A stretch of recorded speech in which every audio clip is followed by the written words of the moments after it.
فاسألوا أهل الذكر إن كنتم لا تعلمون.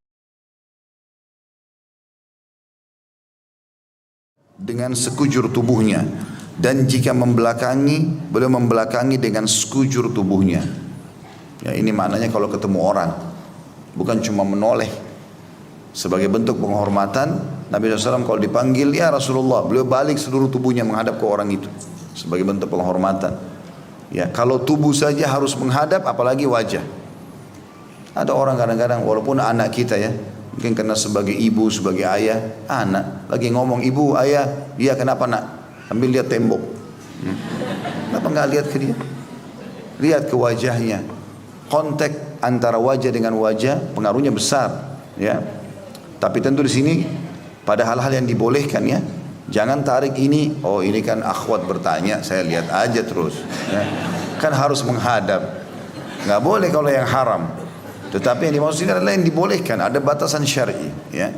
Kalau tadi saya bilang antara orang tua sama anak, saudara sama saudaranya, sesama jenisnya laki-laki sama laki, perempuan sama perempuan, maka itu bentuk penghormatan. Kontak mata, kita interaksi wajah dan tubuh kita menghadap ke dia, dia merasa, oh iya, apa yang dia sampaikan ini diperhatikan, ya. Seperti itulah. Termasuk dalam masalah ini teman-teman, kadang-kadang ada orang mungkin memang karena dia belum faham, atau memang bagi dia itu masalah besar, tapi bagi kita masalah kecil. Dengarkan keluh kesahnya saudara kita muslim. Jadi kadang-kadang dia datang, saya mau nyampaikan begini. Seringkali di habis pengajian dia datang kepada saya, Ustaz, ada terjadi seperti ini. Lalu dia seperti masalah besar. Tapi begitu dia sampaikan, menurut saya sangat kecil masalah itu. Tapi saya tidak boleh menganggap remeh apa yang sedang dia bahasakan. Mungkin bagi dia itu sangat besar. Sehingga saya memberikan solusi dan dia mendapatkan inspirasi jawaban itu. Ya.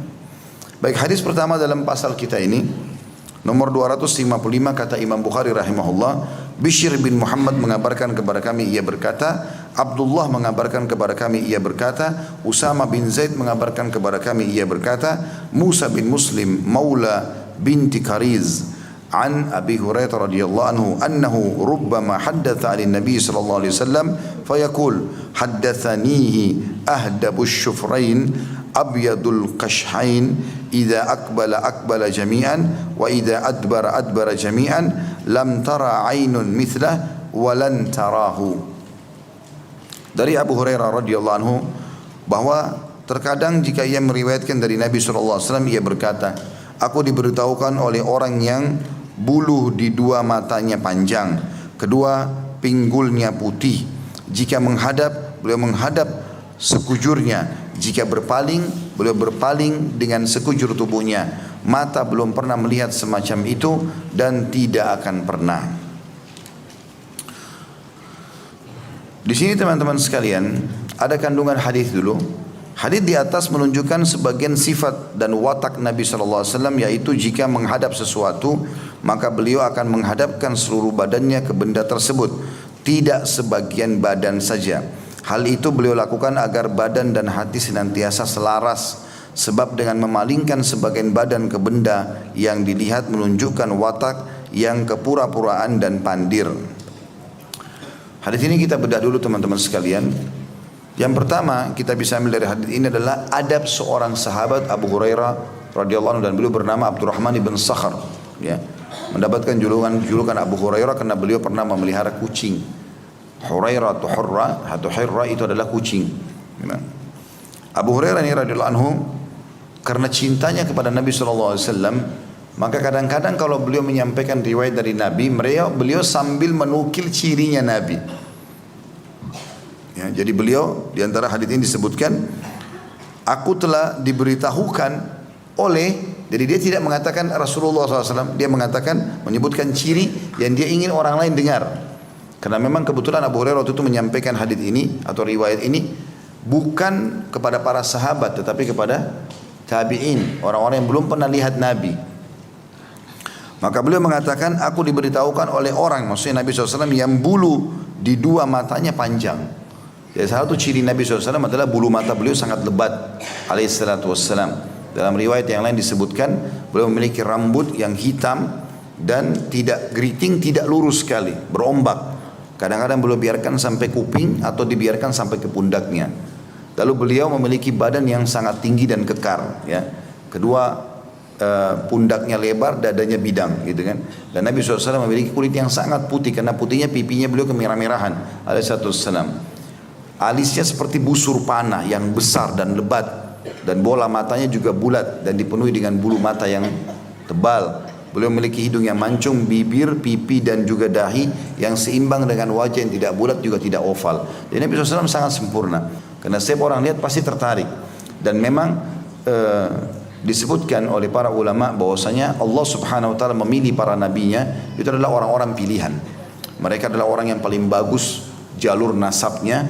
Jadi terkenal adalah bukan anak zina, bukan orang yang tidak jelas. Mereka punya akhlak yang baik, mereka punya paras wajah yang tampan, semua nabi sama. Ya, tapi Nabi Muhammad SAW memiliki kelebihan yang ekstra daripada mereka.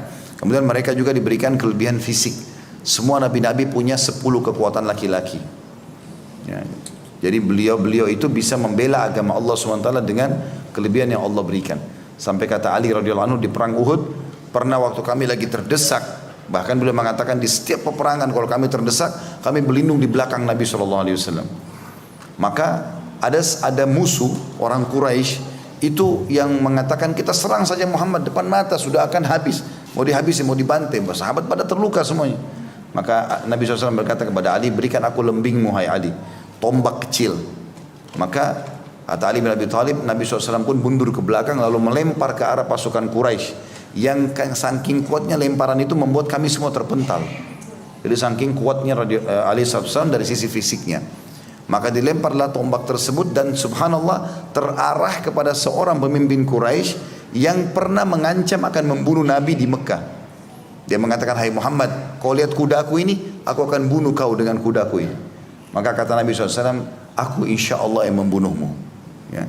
Jadi itu masih di Mekah ceritanya. Ternyata orang itu ikut di perang Uhud, gitu kan. Dan orang ini dari kepala sampai kaki semuanya besi, tertutup semua, cuma matanya yang kelihatan, supaya dia terlindung dari serangan panah, pedang, segala macam.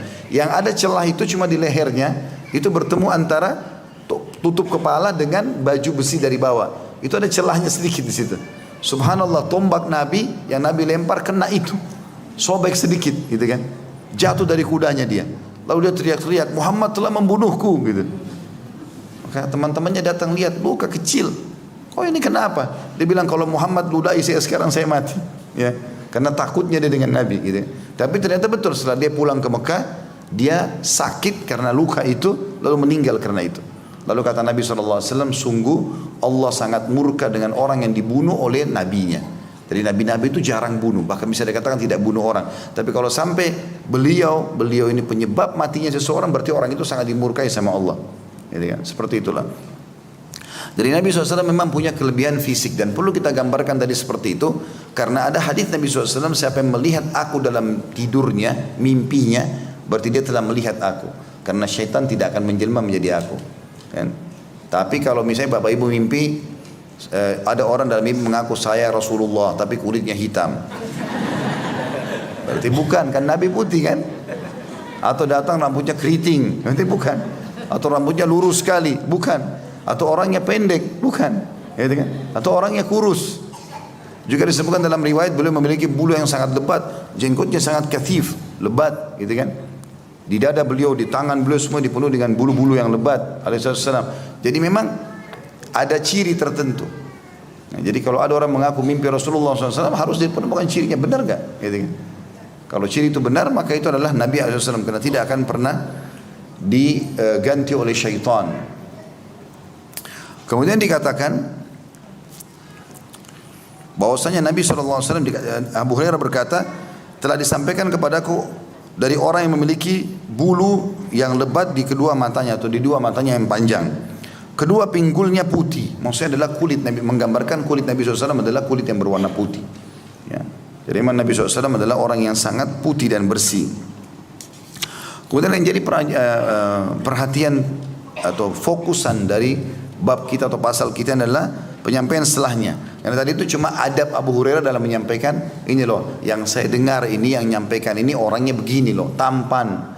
Jadi ingin memuji Nabi SAW. Jadi boleh seseorang kalau menyampaikan Rasulullah SAW manusia yang terbaik, orang yang tertampan, orang yang memiliki rambut yang lebat, ya, telah menyampaikan kepada kita. Jadi memuji-muji Nabi alaihi salatu wassalam.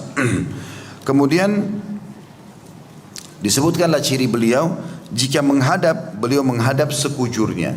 Ini tadi yang kita jelaskan di awal, menjelaskan pasal atau judul pasal. Jadi Nabi SAW tidak pernah balik sebagian saja tubuhnya, ya. Baik itu menghadap manusia atau menghadap kepada sebuah benda. Karena makna sesuatu bisa hidup atau mati, ya. Jadi termasuk misalnya kita mau buka pintu, ya.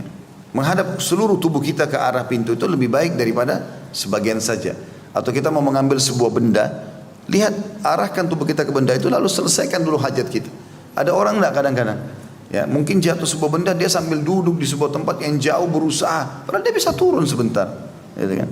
Sehingga akhirnya tidak maksimal dalam menyelesaikan pekerjaannya. Atau mungkin dia mau meraba sesuatu, mau ngambil, karena tidak lihat, akhirnya kesentuh dengan benda tajam, lukalah tangannya misalnya. Kemudian dikatakan, kata beliau, jika berpaling, beliau pun berpaling dengan sekujur tubuhnya. Kalau sudah selesai semuanya, maka beliau berpaling dengan seluruh tubuh. Jadi tidak sambil jalan sambil noleh, akhirnya tabrak, ya, yang di depannya. Jadi Nabi SAW kalau sudah selesai jalan, masih ada hajatnya, kembali lagi seluruh tubuhnya kembali. Maka di sini Abu Hurairah kembali memuji Nabi SAW. Beliau mengatakan semua tadi fisik itu dan sikap dan sifat yang baik itu, maka belum pernah mata melihat semacam itu. Abu Hurairah seakan-akan menggambarkan, saya selama hidup belum pernah saya lihat ada orang sesempurna Nabi dari sisi ketampanannya, belum pernah juga saya lihat ada orang seperti itu adab dan tata keramanya. Kalau menghadap orang, menghadap semuanya, dihormati. Kalau dia berpaling semuanya, gitu kan. Dan kata Abu Hurairah memastikan, dan tidak akan pernah mata bisa melihat seperti itu lagi. Artinya kalian yang dengar saya ini, kata Abu Hurairah, yang belum pernah lihat Nabi, kalian tidak akan pernah bisa melihat lagi setelah beliau ada orang seperti itu. Karena kalian belum pernah lihat, maka tidak bisa dibandingkan. Tapi saya sebagai sahabatnya sudah memastikan, tidak akan pernah ada orang seperti beliau lagi. Dan itu benar, tidak akan pernah ada orang yang sama dengan Nabi alaihi salatu wassalam. Bukan cuma kita, para nabi-nabi pun tidak ada yang sama dengan Nabi alaihi salatu wassalam. Makanya beliau mengatakan, aku adalah Sayyid Walad Bani Adam, atau Sayyid Walad Adam, ya. Aku adalah tuannya anak-anak Adam. Semuanya di bawah Nabi SAW.